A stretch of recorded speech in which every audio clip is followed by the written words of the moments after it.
Halo guys, assalamualaikum warahmatullahi wabarakatuh. Terima kasih yang udah stay channel Yatisam Official lagi. Semoga kalian sehat, berkabar kalau untuk kita semuanya. Gimana kabar kalian, sehat?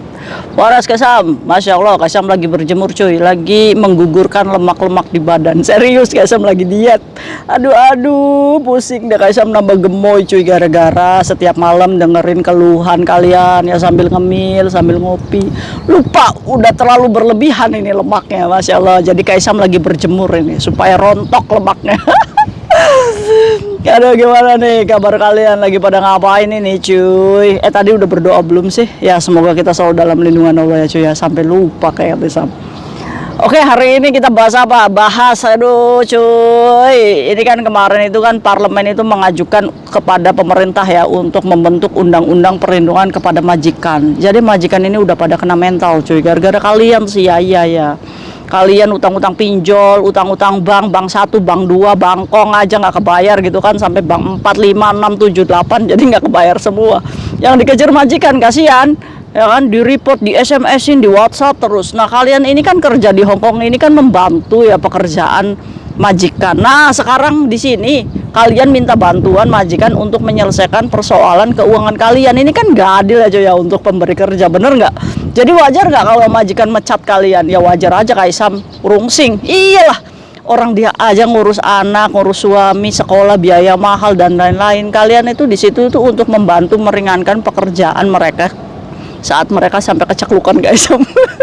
Saking ngegosipin mama yang kelilit utang ini. Tapi nggak apa-apa ya, biar kalian tahu berita yang di luar itu lagi gembar-gembor apa sih. Walaupun yang dibahas ini terus ya nggak jadi masalah. Orang ini kok pembahasan beritanya ya kan, biar kalian update gitu ya. Nah dari parlemen, dari DPR tadi mengusulkan kepada pemerintah, sekarang sudah direspon oleh menteri sendiri cuy, menteri jasa keuangan yang ada di Hongkong. Kalau di Indonesia itu kayak Ibu Sri Mulyani cuy, menteri keuangan ya. Nah kalau di sini nih menteri keuangannya langsung turun tangan sendiri untuk mengcover, untuk memperingatkan para peminjaman uang di luar sana, apalagi yang berlisensi atau yang memiliki izin di Hongkong, untuk berhati-hati juga ya. Nah kan jasa yang normal ya, yang diakui pemerintah Hongkong itu 48% per tahun loh. Kalau misalkan kalian masih di push oleh jasa-jasa keuangan, kalau misalkan kalian sudah membayar pokok hutang, kalian report aja polisi ya, nggak apa-apa ya, untuk melindungi diri kalian sendiri.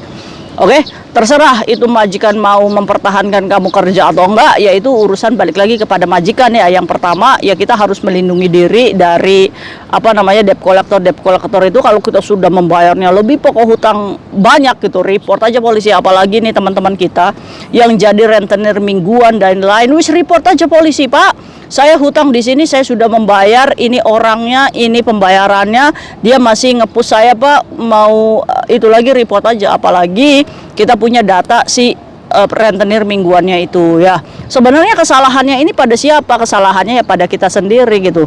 Udah tahu dia kerjanya rentenir mingguan, kenapa kita berani ya kan? Rentenir mingguan itu kan ibaratnya dia udah ngasih tahu dulu ke kamu, kamu mau nggak nih jasanya setiap minggu 400. Kaliannya saat butuh kalian nggak memperhitungkan keuangan kalian, sehingga apa? Rentenir mingguan mah ya nggak salah. Kalian itu kan udah tahu gitu, bayar jasanya 400 per minggu gitu, kalian iya kan. Sekarang tidak mampu, nyalahinnya rentenir. Kan kalian lucu ini teman-teman kita ini ya.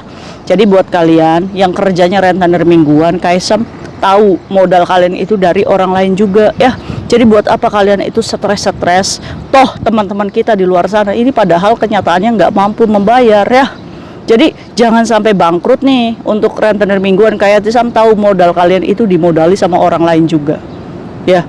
Jadi dari sininya segini, dari segininya segini, kalian berpikir kalau membungakan uang ini akan menyelamatkan kalian, akan mendapatkan uang yang lebih banyak. Tapi cuy, justru ini beresiko. Beresikonya apa? Kalau teman kita nggak bayar, kamu yang dikejar-kejar juga dari pihak pertama ya.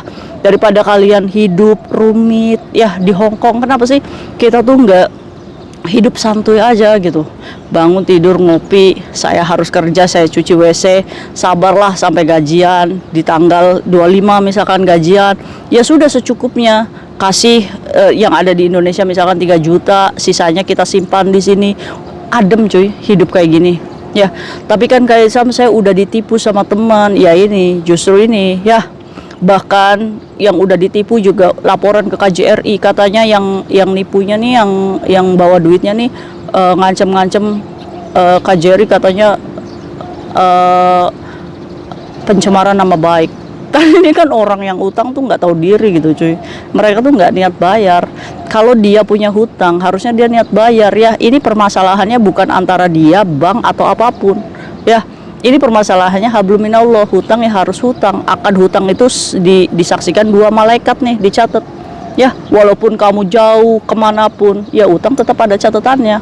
Nah, yang mempersulit diri kamu introspeksi. Oh, mungkin saya ada nih uang yang ada di saya punya orang lain. Tuh kan kayak saya menjadi ceramah. Ya wis, diaminkan aja ya buat orang-orang yang lagi terlilit. Semoga Allah mudahkan dalam membayar. Amin ya rabbal alamin. Kayak Sam juga sekarang udah ampun-ampun cuy, udah nggak mau nerima anak-anak yang bermasalah ya. Tadi kan kayak Sam itu pernah berpikir kalau misalkan ya udahlah, mungkin melalui jalan saya juga mendapatkan agensi yang mau nge-backup ya. Ya mereka-mereka yang sudah kayak Sam tolong ya dengan segala kekurangannya. Ya kalau misalkan merasa haknya kayak Sam atau agent masih ada ya, tolong segera dibayar ya. Udah kayak Sam juga udah stop untuk membantu teman-teman yang paspornya digade. Wis, terserah kalian aja lah, angel dikasih tahu angel ya kan, diingetin angel gitu kan. Mama tua kaplak. Coba cuy nasehatin teman-teman kita kayak gini. Di luar sana juga banyak juga yang apa namanya, yang ngomong sama Kaisam, tolong nih saya nggak bisa pulang, majikan nggak kasih tiket pesawat. Udah, tiket pesawat itu tanggung jawabnya majikan ya. Kalau paspor kalian nggak ada, yang harus kamu lakukan adalah membuat SPLP dulu ke KJRI. Begitu SPLP-nya jadi, kamu datang ke agent untuk minta tiket pesawat pulang. Wis, begitu aja ya. Terus ingat, kamu juga masih punya utang sama rentenirnya, pegadeannya, dan itu pun harus dibayar ya. Dengan cara apa? Proses lagi, masuk PT lagi, kerja lagi untuk nawa itu membayar hutang ya. Kontak-kontak orang yang kamu berhutang, kamu jangan ilangin. Untuk apa? Untuk membayar ya. Sampai kapanpun kamu wajib membayar hutang, oke? Ya, wis begitu. Jadi kabar di luar sana itu Menteri Keuangan sudah apa namanya speak up ya cuy, bahwa prihatin dengan keadaan domestic helper tentang pekerja rumah tangga ini yang meminjam uang secara berlebihan cuy. Maka dari itu nih, pemerintah Hong Kong ini menerapkan kepada peminjaman uang di luar sana yang berlisensi untuk memberikan pinjaman sesuai kemampuan aja ya.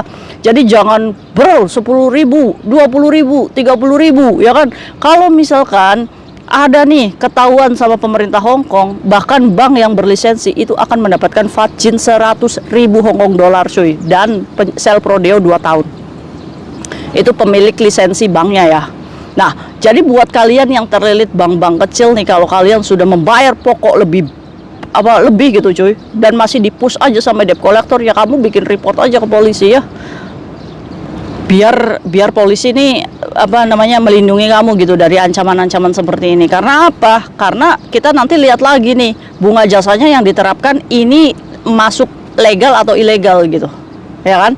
Iya. Nah buat kalian udah jangan mau jadi saksi, jangan mau apa namanya bantu teman untuk berhutang bank ya. Wis, mulai sekarang ayo kita bentuk domestic helper yang santuy-santuy aja.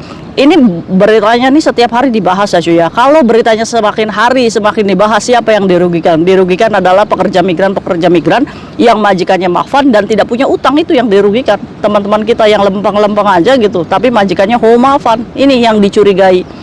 Ya cuy, dari tingkah segelintir orang yang tidak bertanggung jawab seperti ini, yang menerima dampaknya siapa? Ya kita semua gitu. Ya, untuk itu ayo kita introspeksi diri sendiri. Untuk apa? Untuk perbaiki ya. Udah stop nih.